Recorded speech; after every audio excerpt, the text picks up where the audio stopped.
this live.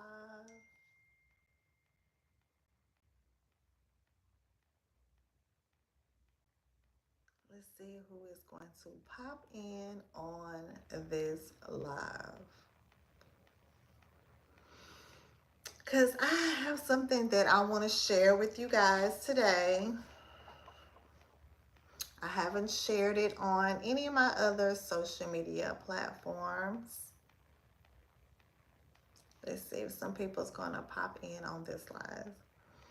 As you guys know, if you guys follow me on my different social media platforms, in case you guys don't, I am your favorite blind auntie on TikTok, and I have a rare condition that is called retinitis pigmentosa.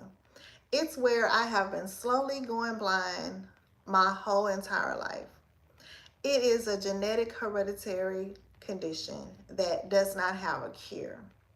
So when I found out, I was already legally blind.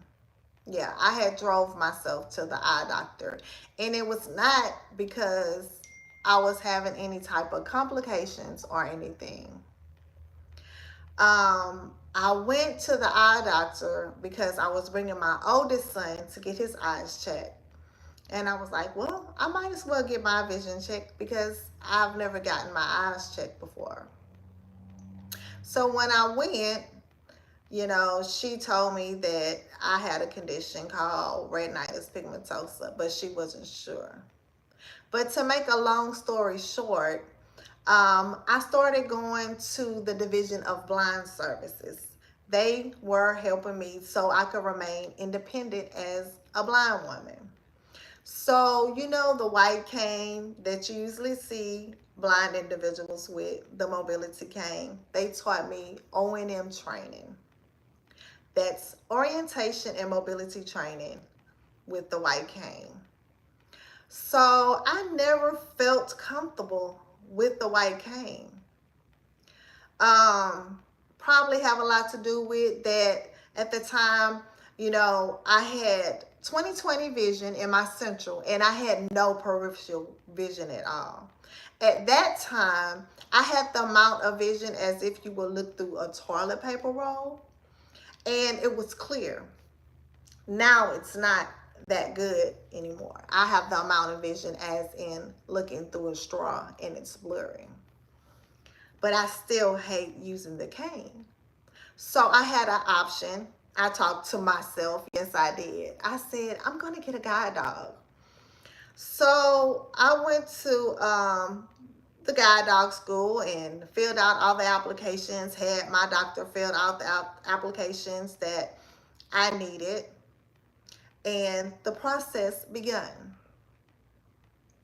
I got a wonderful guide dog named Sam, and I felt invincible. I felt like I was unstoppable. I didn't feel like I had a disability anymore.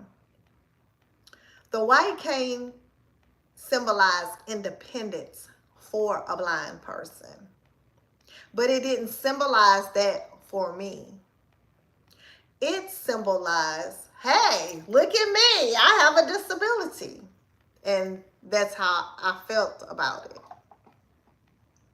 So I got Sam, my guide dog, and I felt confident. I felt like I could do anything with him on my side. Sam and I have been to so many events, so many parties, so many outings, so many trips. We were a team.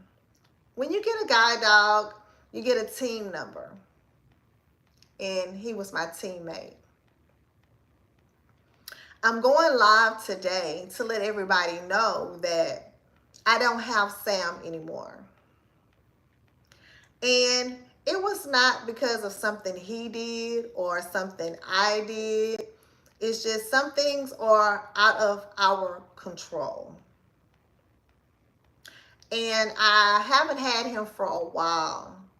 So if you guys follow me, that's why you haven't been seeing him. I'm just now getting to the point to where I can talk about it without crying, and I'm still sad. I'm very sad because I've had him for a long time. So, I'm asking everybody to respect my privacy, respect Sam's privacy.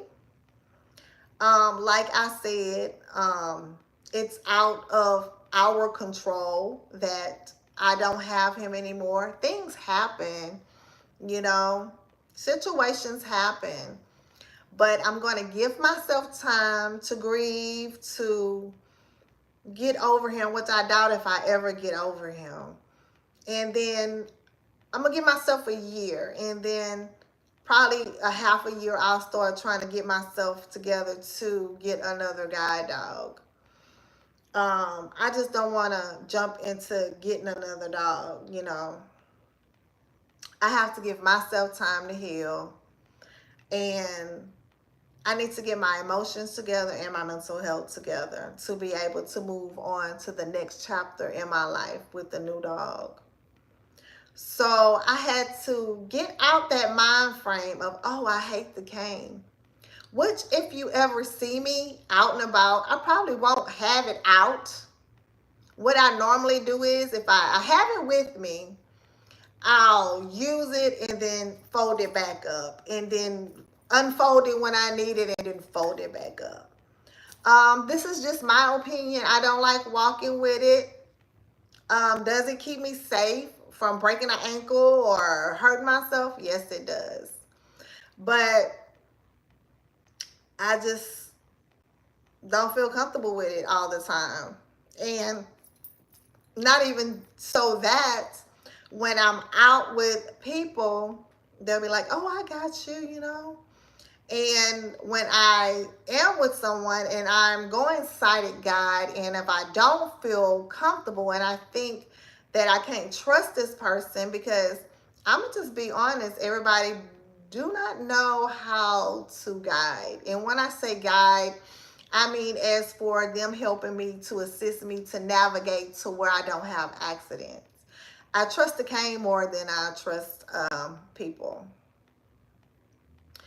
And I also would like to say that just please give me my privacy. As for Sam, I just felt that it was time for me to let everybody know that I don't have him anymore. And I will be getting another dog sometime within the future. Thank you, as always, for watching my live and for following me on my other social media platforms. I'm going to always be an advocate for the blind, and I'm going to always be an advocate for guide dogs, because not enough of people speak up about the good and the bads about having a dog. Through the years when I did have him, I had a lot of people was shun away from like wanting to bring me different places because I had Sam. Of you that know, he is a golden lab, and that Pacific breed sheds a whole lot. So people would complain about the hair. So I would do the most to try to keep him from shedding in their vehicles, as for putting a sheet down. I even have like a mini vacuum cleaner. Some people you just can't never satisfied. They never looked at it as, oh, this woman really needs this dog. Let me just put aside how I feel for a little while. So when it came to Sam, that was the most complaint about everybody. I've even been to certain individual houses, and they'll be like, oh my God, did you really have to bring him with you? Because he sheds a lot. So that was one of the downsides. And then another downside is when, he was big. He was a big man. When we go places, people will be scared of him. And, he didn't care because he's trained to ignore that type of nonsense, But the good things about having a guide dog is you can really literally go wherever you want and feel confident and don't have to worry about tripping and falling and, being like discombobulated or being disoriented when you are going places, because your dog is going to always have your back. The most important thing about your dog always having your back is you have to work the dog every day. So when you get a guide dog, the dog is initially trained, right? If you don't work the dog every day, the dog will lose everything that he was taught. So then when you go out, you tend to not be as safe because he's trying to revert back, right? So those were just some pros and cons on having a guide dog. Throughout the years, I've realized I was a cane user, kind of, sort of, not really. Was a guide dog user, yes, hell yeah. So, like I said, for right now, I'm going to whip my trusty cane out when I have to use it, but I will, after I repair my heart and my soul, I will get another dog. So I appreciate everybody that has tuned in on this live. I really, really appreciate it.